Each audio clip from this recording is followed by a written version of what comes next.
Okay, it's been long enough. Let's talk about Risk of Rain 2 and Seekers of the Storm. Oh boy, this is gonna be a video. And for the record, this is more of a ramble than an actual video. I don't really have a script for this. I have bullet points, and that's literally it. It's safe to say my opinion of the DLC is not positive. But let's start off with some things that I do like. The Path of the Colossus is really fun, and they have some genuinely fun new stages, and the ability to dream for those stages, even if you can't go through the Path of the Colossus the whole way, is a phenomenal way to add new paths to the game without diluting the pool. The False Sun boss fight feels like an actual proper secret boss fight, instead of, you know, whatever the hell we got with Voidling. He's scary enough to be properly dangerous, but not outrageous most of the time. And a lot of the new red items do feel genuinely fun, even if they're not powerful. Specifically the Meteor Strike, although Sonorous Whispers is kinda really broken. Okay, that's it for the things I like. Let's talk about the things I dislike. The new survivors just don't feel good. Seeker just feels underwhelming. Her main gimmick being Tranquility provides a 1% boost per stats, which is pathetic. Like, seriously, that's barely noticeable. And on top of that, each new survivor comes with one alt skill. One, that's it. This is, frankly, not only a little bit deceptive, but also kind of a cop-out. On top of that, they feel both needlessly complex and underwhelming all at the same time. It's just too much to wrap your brain around for not enough fun. But there's no beating around the bush here. The bugs are atrocious. Here's a non-exhaustive list of some notable bugs that I've found. Loader. Yeah, just loader. Like, here, just watch this.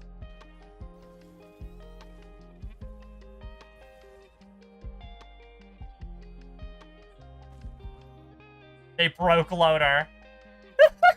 You're not supposed to be able to go that fast. Now, there is an explanation for this, and I will get to it later. But on top of that, Mercenary's Blinding Assault is bugged and doesn't work. It only gives you one dash. Acrid Leap is just fucked entirely. It doesn't grant fall damage immunity. You can't bonk into enemies with it, and it no longer bonks onto horizontal surfaces, so like 90% of the utility of Leap is just gone. The Bolstering Lantern always shows as new in the logbook. You can't clear it from your logbook ever. Even if you open and close it, it just stays there forever. Rally Point Delta has several node issues. They closed a crate, but then left nodes inside of the crate, which means stuff can spawn in there, including the teleporter, which just straight up soft locks your run. You're just done at that point. And now, the big kahuna of bugs. Everything is tied to your frame rate. And this is why Loader's momentum is so her swing speed is tied to frame rate. If you play at 30 FPS, Loader is normal. But if you play at 60 or 120, you go zoom. And not only is Loader tied to frame rate, apparently Mithrix and False Sun's moveset are tied to frame rate, which means the False Sun boss fight was actually a lot harder than it was supposed to be. And the worst part of all of this is that the f***ing combat director is tied to your frame rate. You will quite literally have harder runs on a higher frame rate than a lower one. Seriously, the game is literally harder if you play on a higher frame rate. And there's a whole lot more of them that I just don't have time to get to. How did they fuck this bad? It gets worse. The console launch. Let's talk about the console launch. So, to start, next-gen consoles, so Xbox Series S and Series X, and PlayStation 5 weren't getting the upgrade for free. The promotion was that if you had a PlayStation 5 or an Xbox Series S or a Series X, you would be able to upgrade the DLC for free to the newest version. Except that wasn't happening. People were having to pay for the DLC. They were getting charged multiple times. The DLC wasn't working right. Just a whole bunch of shit was on top of that, Xbox players could not get past the main menu. Seriously, you could not get into a run. It was atrocious. And the worst of them all, if you were on Xbox, connecting a second controller to the game would permanently delete all of your save data. Now, allegedly that has been fixed, but I don't play on Xbox, so I don't know. But man, that must have been a terrible thing to find out. But ultimately, none of this compares to the fact that apparently mod infrastructure is so fundamentally broken that a lot of mod developers are just downpatching the game to before Seekers of the Storm came out, or are just up and leaving and just saying, this is a lost cause, I'm not developing mods for this game anymore. And frankly, I don't blame them.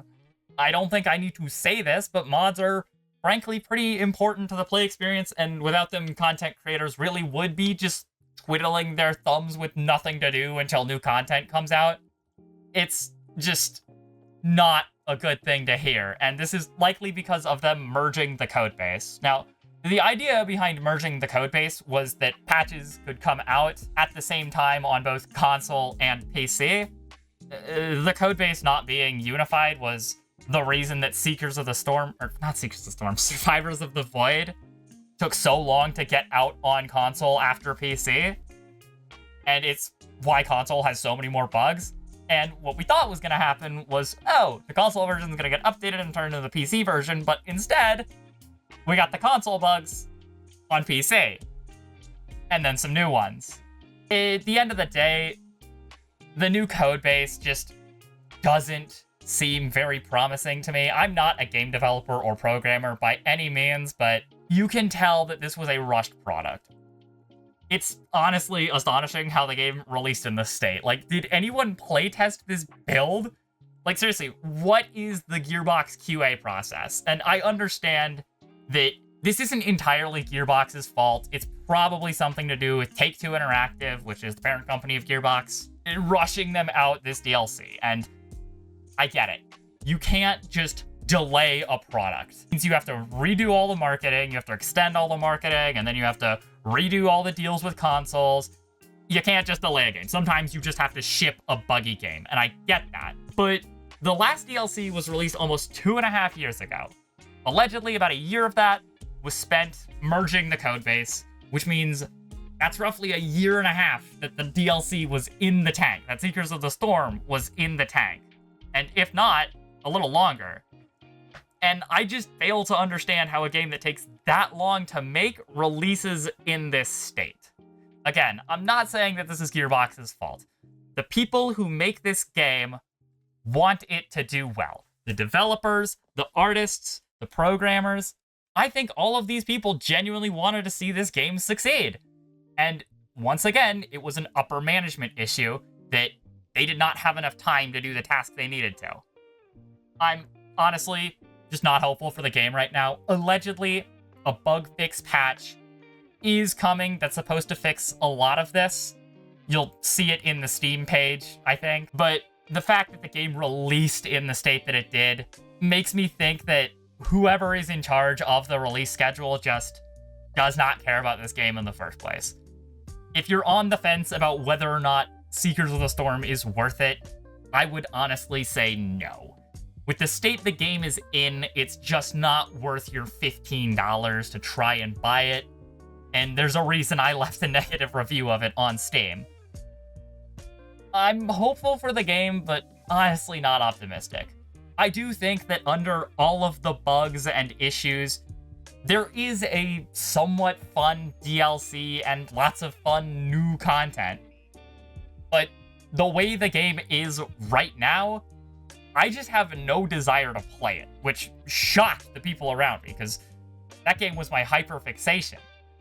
If the bug patch fix just ends up absolutely solving all of these issues, maybe I'll come back to it. But as of right now, I've refunded the DLC. That's how bad of an experience I had with it.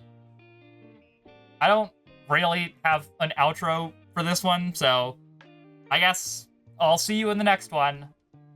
Bye for now.